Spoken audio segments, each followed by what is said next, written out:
If you are super religious or just Catholic, this episode is going to make you feel really uncomfortable. All right.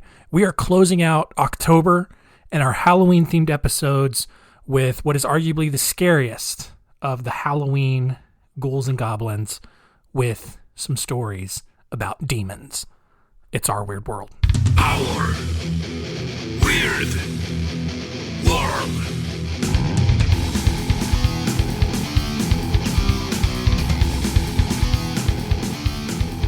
Welcome to Our Weird World. I'm your host, John Henson, and another great Halloween coming to an end this week, and we're talking about demons. I thought since last year we ended Halloween with a super scary story, I figured I would kind of do the same this year, since demons tend to scare people a lot more than any other sort of Halloween-themed character. So we're looking at 5 different stories of purported demon possessions, demon manifestations, hauntings, whatever you want to call it.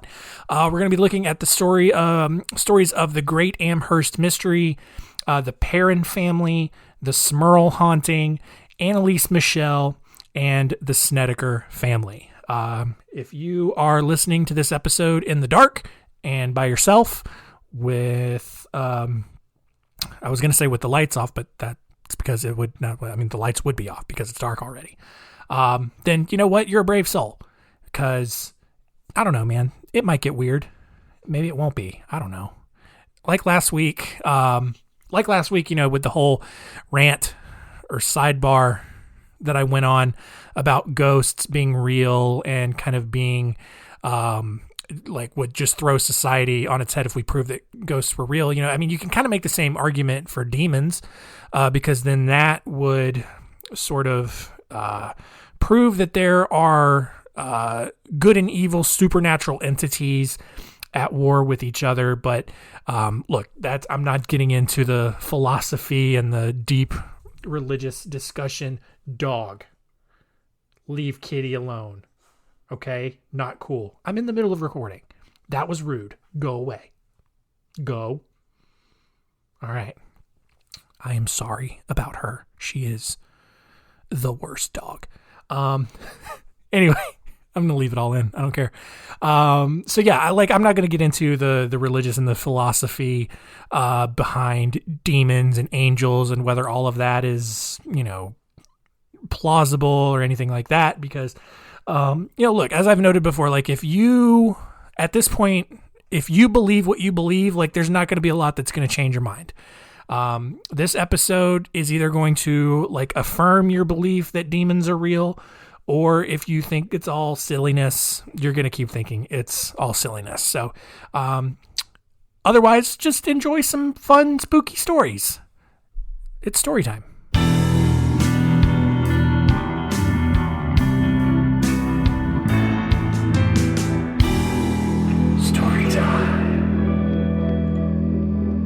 Our stories today start with the Great Amherst Mystery, and it starts with Esther Cox, who lived in a small house in the village of Amherst, Nova Scotia in Canada. She lived with her sister Olive, her husband Daniel, their 2 kids, and a few other random siblings. In August of 1878, one of Esther's friends tried to rape her. Unfortunate. But the event, like, emotionally and mentally devastated Esther, which I would imagine. I mean, like, I've never been raped. It's got to be a pretty traumatic experience, I'm guessing. And soon after the assault, Esther noticed a lot of strange things that had begun happening around her. She began hearing knocking and banging sounds in the middle of the night. Her body swelled, and she began having seizures. When things inside the house began levitating and flying around, she her horrified family called in a doctor. I guess because, like, before then, like, seizures were not a big enough medical emergency to warrant calling a doctor. They had to wait until stuff started flying around. When the doctor arrived, he watched as Esther's bedclothes moved around, and he heard what sounded like something scratching the bedroom walls. He then looked up to the head of Esther's bed and saw the words, "Esther Cox, you are mine to kill," appear on the wall. And at this point, instead of getting as far away from Canada as he possibly could, the doctor just decided to load Esther up with sedatives and attempt to communicate with whatever otherworldly spirit was pestering her. And over the next few months, the spirit responded to various questions with taps on the wall, but otherwise just kind of kept annoying everyone in the house. Well, soon word spread all over town, and people from all over Amherst visited the house to experience the phenomenon for themselves. And they did. By December, Esther actually caught diphtheria and went to the town of New Brunswick to recover. And while she was gone, nothing strange happened in the home. When she left, everything left. Well, Esther returned to Amherst in full health, and when she did, the events started right back up. Only this time, random fires started being ignited in various parts of the house. Esther then began claiming to see the ghost, that she called it, and the ghost actually threatened to burn down the house if Esther stayed. So the next year, Esther moved in with another family hoping that these events would stop, but the spirit, the demon, whatever it was, followed her there. The villagers would then watch as Esther walked through town and just get slapped and scratched by this ghost or demon or whatever. At some point, she was actually stabbed in the back with a clasp knife. In March of 1878, I do believe, 1879. Esther went back to New Brunswick to spend some time with a group of scientists who had taken interest in her case. And by the time that she arrived, she believed that she was being haunted by not one, but several different spirits. The original ghost or demon or whatever had revealed itself as Bob Nickel, a former shoemaker. Other spirits came forward and revealed themselves as Peter Cox, who was a former relative, and another woman named Maggie Fisher. Esther then returned to Amherst in the summer and just continued to get harassed.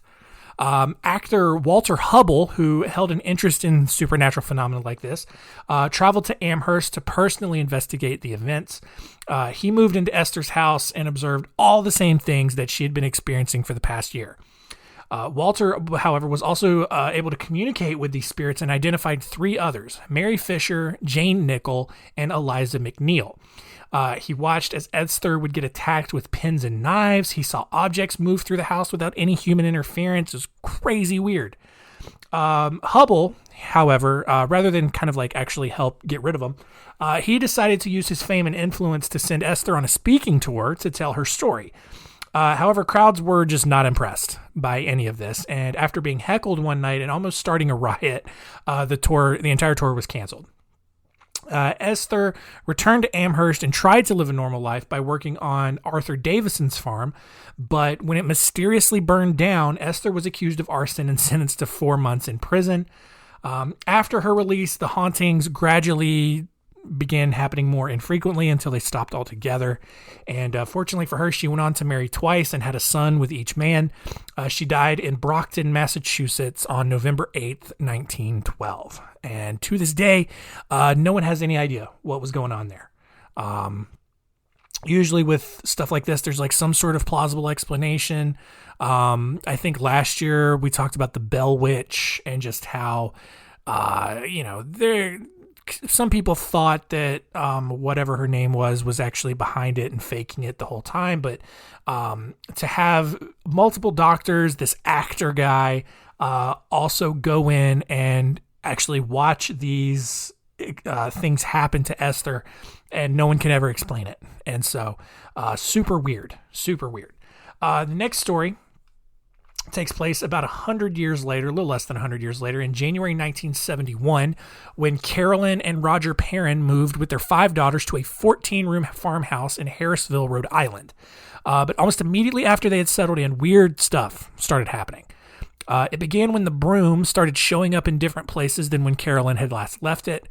She also began hearing something scrape against the kettle in the kitchen, even though no one was there.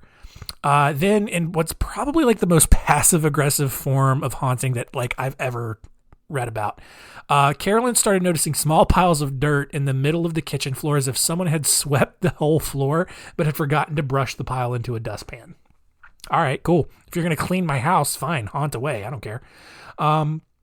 After the Perrin girls began mentioning strange things they had noticed, Carolyn did some research on the house, and that's just, maybe something you didn't want to do, or maybe something that you should do before you move in. Look, you're buying a house. I know the housing market's pretty crazy, but do some research on the house that you're about to move into. Kind of see what you can find out, if anything. And Carolyn found that up until the parents had moved in, the house had actually belonged to the same family for 8 generations, and that every single person in that family had died under mysterious circumstances. Of course they did. One family member was murdered. Several people had drowned in the nearby creek. One had hanged themselves in the attic. Great stuff. But those spirits, if that's what was causing the peculiarities like the dirt piles on the floor and the scraping of the kettle, those really weren't the problem. Carolyn could live with that. However, one night, Carolyn was resting on her sofa when she felt a prick in her calf. And the pain gradually got worse and the muscle actually began to spasm. And when Carolyn looked down, she saw a small pool of blood at the place where the pain was where the pain was the worst. She looked all around the cushions for a needle or anything that would have punctured her, but she did not find anything. Without any solid answers, the parents called Ed and Lorraine Warren, who we talked about last year, at least in the werewolf episode. I can't remember if we talked about him in any other capacity, but if you don't remember, Ed and Lorraine Warren were 2 pretty popular paranormal investigators.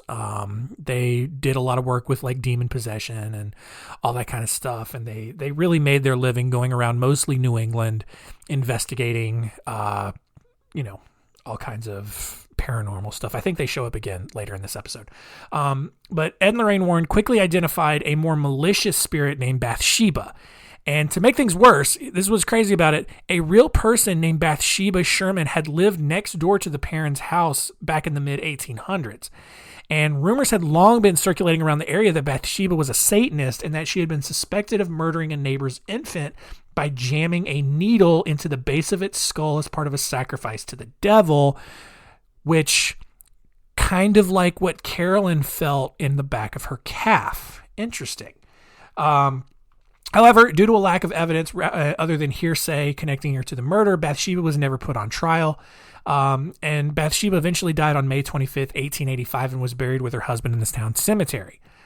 But with the Warrens kind of making that connection and believing that Bathsheba had taken her little baby murder needle into the afterlife and subsequently used it to stab Carolyn, the Warrens took note of other spiritual phenomenon that had occurred in the house, which included the smell of rotting flesh, several beds levitating above the floor, just, all kinds of fun standard demon stuff.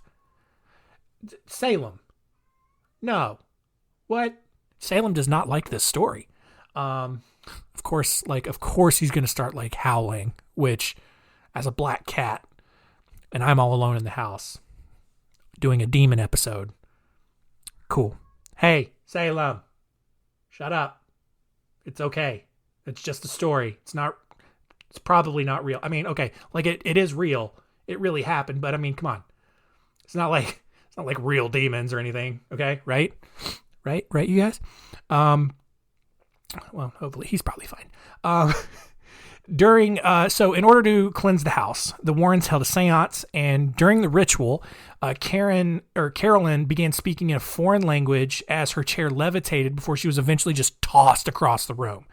At that point, Roger, the husband, he'd finally seen enough and just was like, you guys need to leave. Like, well, things were like manageable before you got here, and now that you're here, like things are crazy. Like they're super crazy. Please leave. The Perrins actually spent the next decade in the house while the spirits continued to torment them until their financial situation allowed them to move.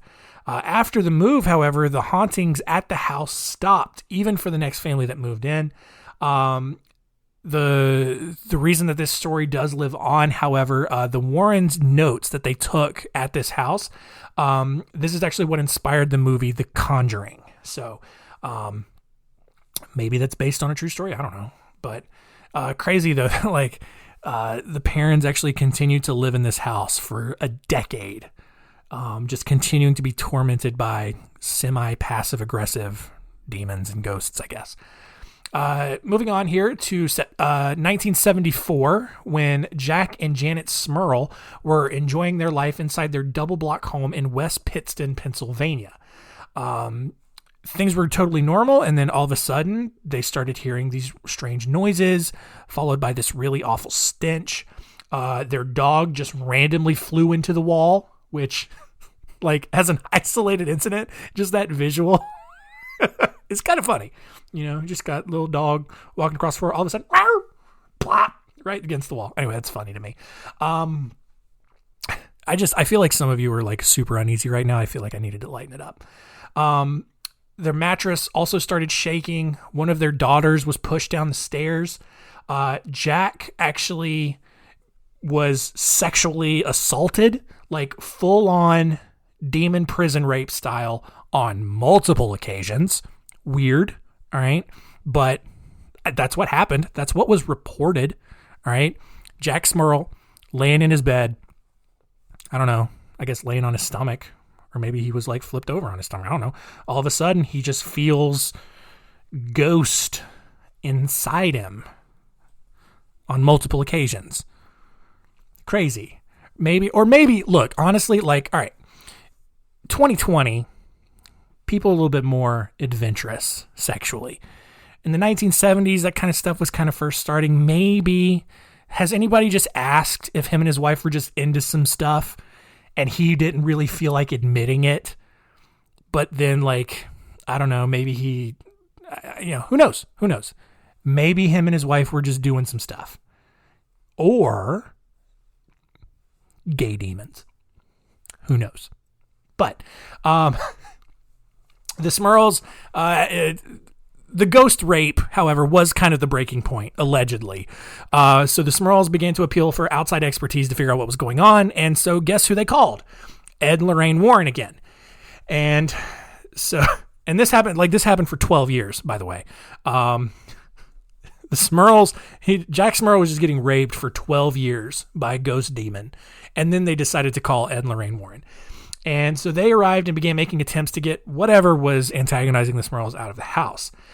Ed noted that mirrors and furniture shook whenever he played religious music. He felt the air get markedly colder as a dark mass formed around him.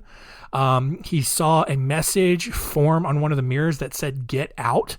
And so he did. And that's the end of the story. On to the next one. No, just kidding. That's not the end. Immediately, several experts, once the Warrens kind of published their findings, several quote-unquote experts came forward and proclaimed that this whole thing was a hoax, including the chairman of the Committee for the Scientific Investigation of Claims of the Paranormal, part of Joe Nichols' group that shot down the idea of the Flatwoods Monster that we talked about earlier this month.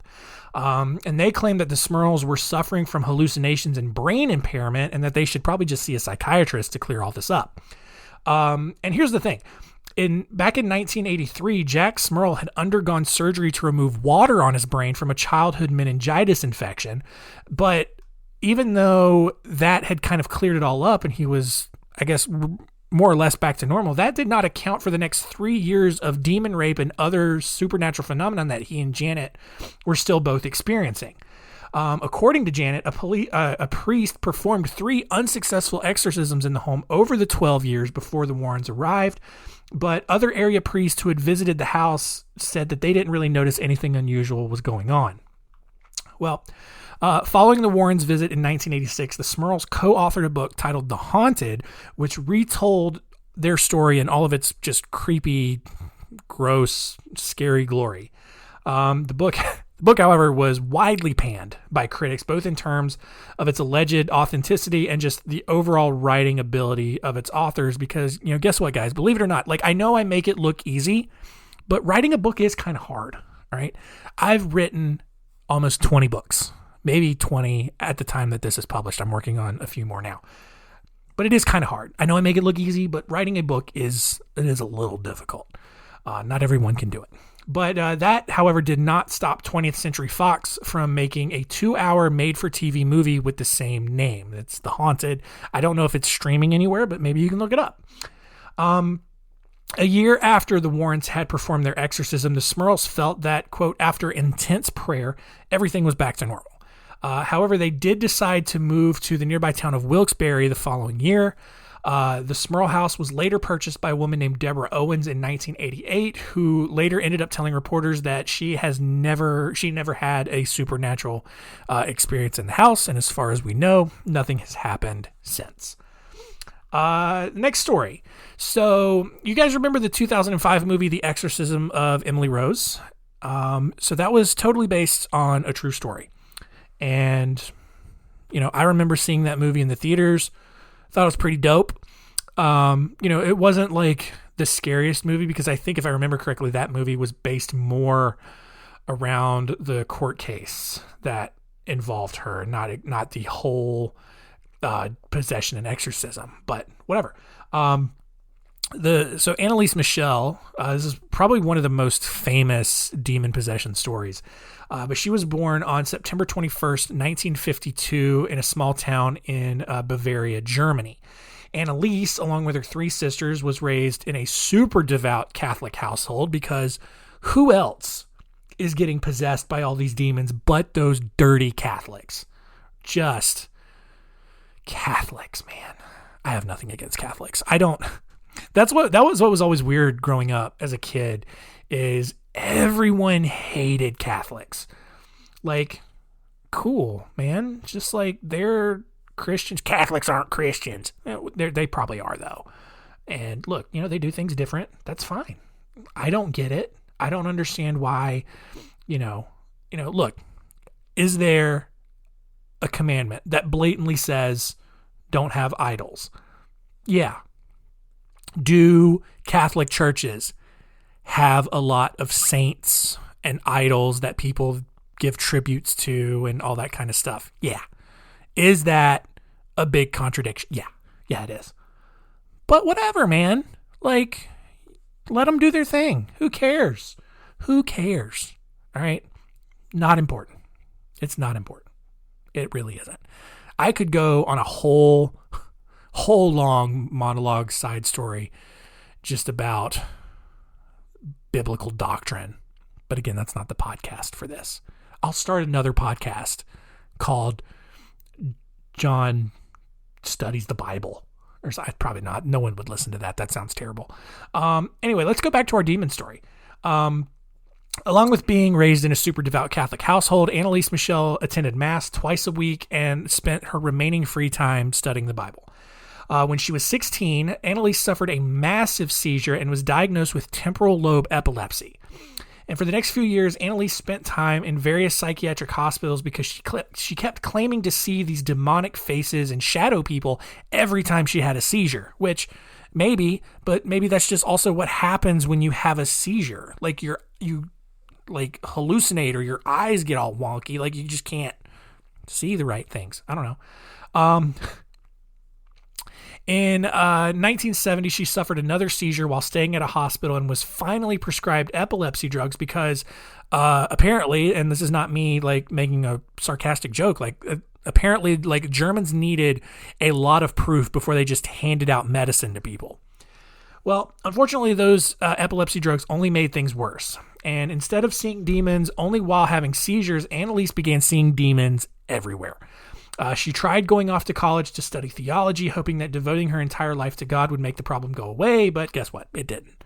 By 1973, she began hallucinating every time she prayed. She would hear voices in her head telling her that she would rot in hell. She became super depressed, and I mean, who wouldn't? And grew frustrated with the lack of results from the medicines that she was taking. She began to believe that she'd been possessed by a demon, became violently intolerant of any rosary or crucifix, which, if you know anything about Catholicism, those are just all over the place. That summer in 1973, a family friend took Annalise to San Damiano, a sacred church and monastery in Assisi, Italy. This church is actually most known for the miracle that took place there in 1205 when St. Francis of Assisi heard Christ speak to him and tell him to repair the San Damiano church, which had been left in ruins after one of the billions of silly little wars that were being fought around this time. However, Annalise, when she visited the church, was physically unable to walk past the crucifix at the church and actually refused to drink the water from the holy spring. She said that the ground around the church burned her feet and that the pictures of the saints around the building sparkled so brightly that she wasn't able to actually look at them, which is weird. That's a weird reaction to have when you step onto some church grounds.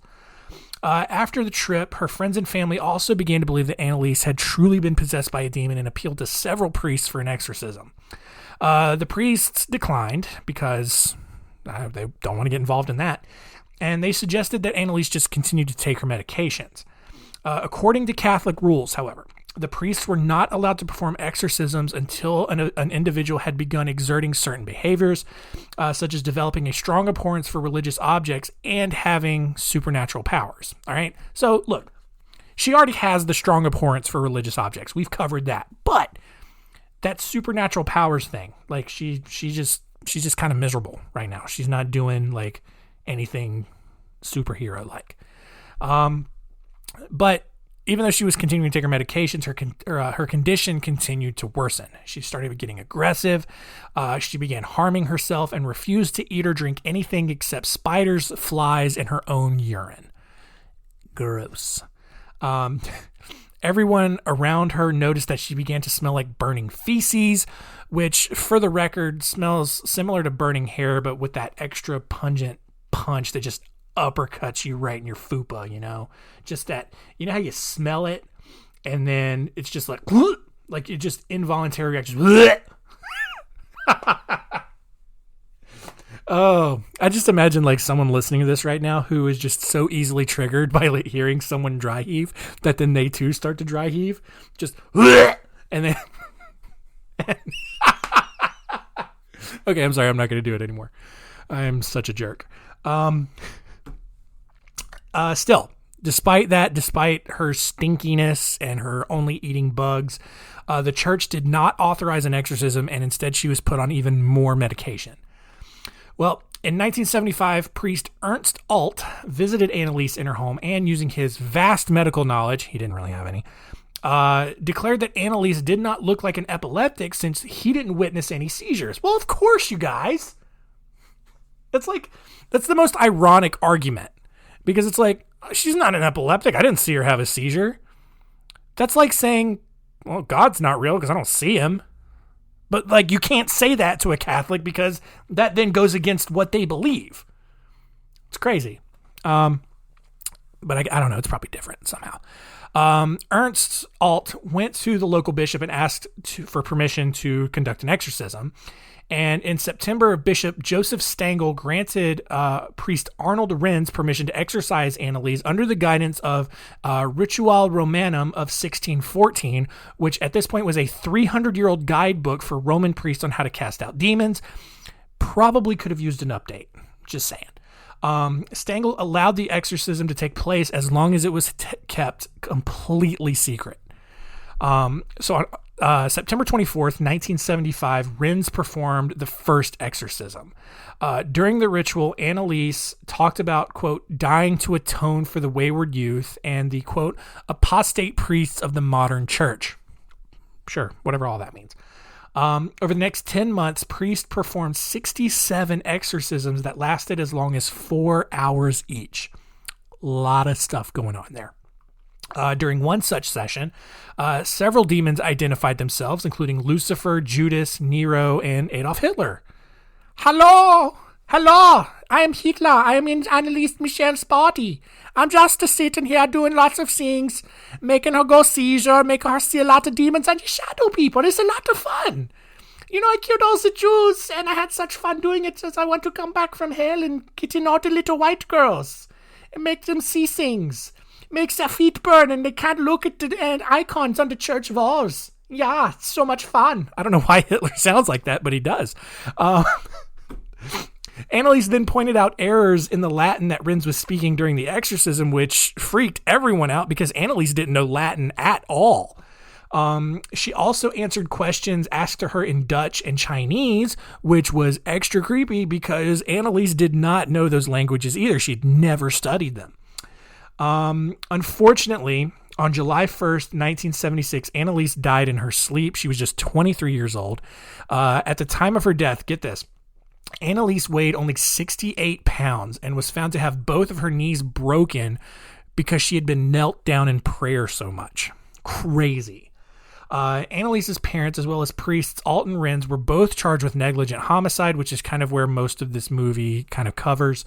The trial began on March 30th, 1978, and pitted the church against medical professionals, which that doesn't seem like a fair fight.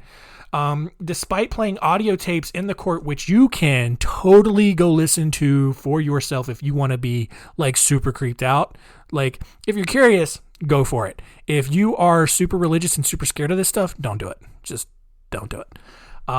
But these tapes, which were played in court, allegedly have audio of several demons speaking through Annalise. But despite that, the group was convicted on charges of manslaughter, and they were sentenced to 6 months in jail.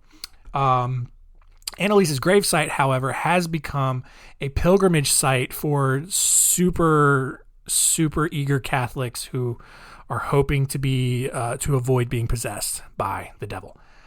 Our last story here is of the Snedeker family, who in 1986 moved into a home in Southington, Connecticut, to have a shorter drive to the hospital where their oldest son, Philip, was being treated for Hodgkin's lymphoma. Carmen and Al Snedeker, they could not believe their luck in finding this house. Not only was it beautiful on the outside, but it was at a price they could easily afford and large enough to accommodate their 3 children and their cousin that they were also taking care of. But as you might suspect, a house deal that is too good to be true has some stuff wrong with it. All right.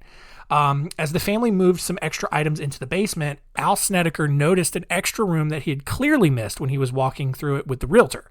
It contained a few tables and equipment that, upon further research, was used for embalming. Like, you gotta move out at that point, right? You just gotta be like, hey, our current house, let's go ahead and take that back off the market. We're going to put this house that we just bought, we're going to put that on the market instead, because we're not staying here. And Al quickly found out that the house used to be a funeral home and that one of the undertakers had been convicted of necrophilia. And this is where the horror movie starts. A few days after moving in, Carmen Snedeker noticed things began disappearing from the house. Even more, her children kept talking about strange people they had seen in and around the house, hearing unfamiliar voices, and the sound of hundreds of birds taking flight, even though there wasn't that many outside. Philip, who was in the middle of his chemo treatments, began exhibiting wild personality shifts and started writing poetry about, ironically, necrophilia. When Philip then tried to rape his cousin, the Snedekers got him evaluated. He was diagnosed with schizophrenia and sent off to a mental hospital to get help. But even after Philip left, strange things kept happening, mainly in the form of more ghost rape. Yay! I don't know why I'm cheering for that. That's weird. Carmen and her niece reported regular brutal rapes by demons, I guess. Even Al got forcefully sodomized by unseen demonic entities. Because, look, we're in the 80s now. We're back kind of, I think, where exploring your sexuality is a little bit more back to being taboo. No one's really going to talk about it. So no one's going to talk about butt stuff. It was all demons. And maybe it was. Who are we to judge? One way or the other. I don't know. Along with the sexual assaults, mop water began turning into blood. The smell of rotting flesh permeated the house. Carmen even began seeing the entities, one of which had long black hair and black eyes, while the other had white hair and wore a pinstripe tuxedo for some reason. Okay. But rather than moving out, as they should have done on day one, the Snedekers called Ed and Lorraine Warren to come do whatever they did. After a few weeks, the Warrens verified all of the phenomena the Snedekers had claimed, except those rape allegations. However, the Warrens did claim to see members of the family slapped and pushed to the floor by the invisible spirits. The Warrens decided to perform an exorcism, which apparently proved to be successful. And the Snedekers lived in the house without issue for 2 years before packing up and moving to Tennessee after Philip's cancer went into remission. So, yay for that, although he did end up dying of that same cancer in 2012. But rather than burning down the house and starting over, a new family moved in. Why would you do that? Susan Trotta Smith, who as of this recording has lived in the house ever since, reported that nothing out of the ordinary has ever happened there. But Ray Garton, who co-authored a 1992 book with the Warrens about these events, claimed that the Snedekers told him different versions of their story. Even more, Ed actually admitted to him that every family that hired he and Lorraine to investigate paranormal activity were all completely crazy and that none of it was real. Ed told Garton to embellish the Snedeker story and make it sound as scary as possible. So here's kind of a thing that a lot of people don't talk about with Ed and Lorraine Warren. Ray Garton, he claims that this is what Ed told him. I think if you went back, Ed and Lorraine Warren are both dead now, but if you would ask them, they would still claim that no, all of this was totally real. Ray Garton is totally lying. But, you can believe whatever you want to believe there. The Snedeker family, however, all claims that what happened was totally real. Carmen actually works as a spiritual advisor and at least has talked about writing a book about the events. This story was the basis for the 2009 movie, The Haunting in Connecticut. So if you want to watch that movie, go for it. And that is the end of today's stories.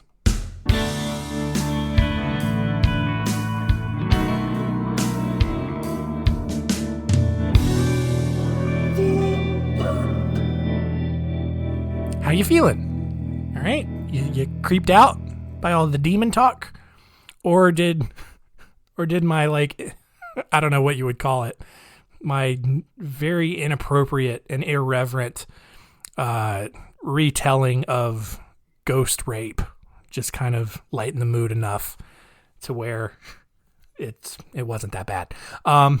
Anyway, let's wrap up this week and see what we learned.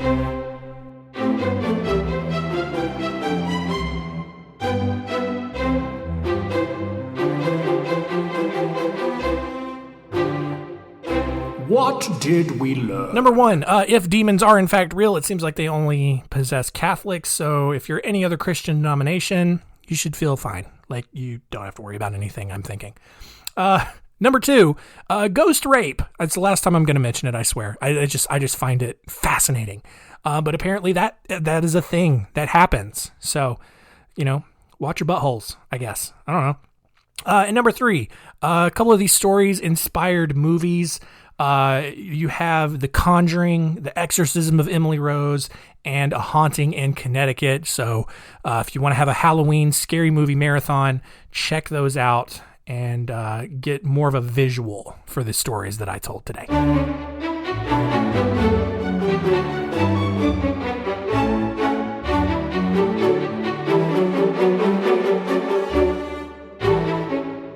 Next week on Our Weird World, it's my birthday. It's not, there's not going to be like some crazy celebration or anything. It's just my birthday. So that's cool, I guess. Ironically, it's funny how this worked out, but we're going to be looking at some very unlucky people on my birthday. I don't know what that says about me, but you can read into that whatever you will. We're going to look at the stories of Roy Sullivan, Tsutomu Yamaguchi, and Jason and Jenny Cairns Lawrence. 3 stories of just some of the worst luck that you could possibly imagine. It's going to be darkly funny, and we're going to cover those fun tales next week. So hope you had a good Halloween. Hope you enjoyed all the scary stories this month. Keep telling all your friends. Thank you for listening. I screwed up the wording. We're 84 episodes in at this point. I still can't get it right. Jesus. Anyway, thank you for listening. Tell all your friends and keep it weird.